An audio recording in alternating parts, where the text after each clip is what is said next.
Haleluya, salam kemenangan iman.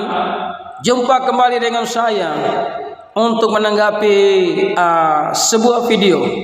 Mari kita saksikan rekamannya. Orang Yahudi itu menggunakan bahasa Ibrani sebagai bahasanya. Di semua dunia Yahudi pasti menggunakan bahasa Ibrani dan bahasa Inggris sebagai terjemahannya. Islam pun sama kan? Al-Quran, Arab sama terjemahan. Pertanyaannya adalah Kristen yang di Indonesia khususnya itu tidak menggunakan bahasa asli Yunani, bisa bilang Yunani ya, Yunani. Kenapa tidak ada bahasa Yunani terus Indonesia? Kenapa? Itu bagian dari sejarah sebenarnya. Kalau kita belajar dari sejarah, memang banyak banget pakar mengatakan bahwa pembunuhan umat sebenarnya. Bagian dari pembunuhan umat. Karena begini, kalau orang Kristen memahami bahasa aslinya, itu mereka akan keluar dengan cepat dari agama itu. Karena kalau contoh Islam ya, Islam kan kalau orang ahli nahwu sorof, dia kan bisa mengetahui kan ini itu maknanya mungkin kayak begini lebih jelas. Nah, kalau orang Kristen yang memahami bahasa asli Yunani atau bahasa Ibrani atau bahasa Aramaik, itu akan dengan jeli, oh ternyata maaf kata ya, kata-kata dalam bahasa Indonesia tentang ketuhanan Isa itu kebohongan, kepalsuan. Karena ternyata dalam bahasa ini dia Tuhan, guru, nabi, bukan Tuhan.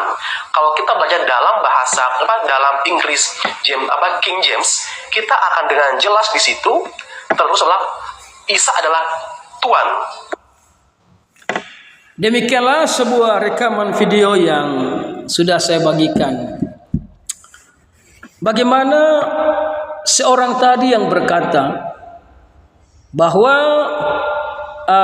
Alkitab kita digunakan bahasa Indonesia adalah pembodohan umat.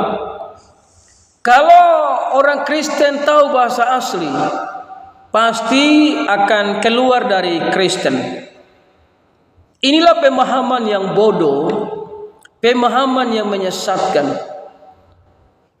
Banyak orang Islam yang keluar percaya Yesus. Apakah mereka tidak paham bahasa Arab sehingga mereka harus murtad?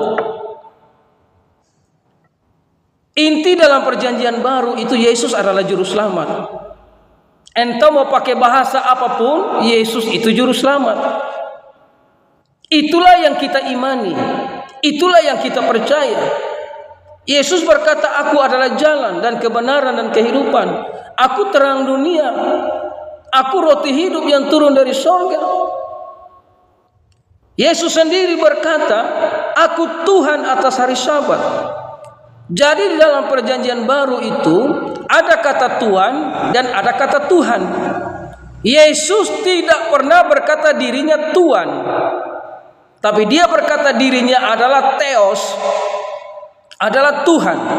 Theos itu artinya Tuhan. Tapi orang-orang di luar bangsa Yahudi berkata dewa. Karena orang-orang di luar bangsa Yahudi itu tidak pernah percaya Yahweh. Mereka percaya dewa.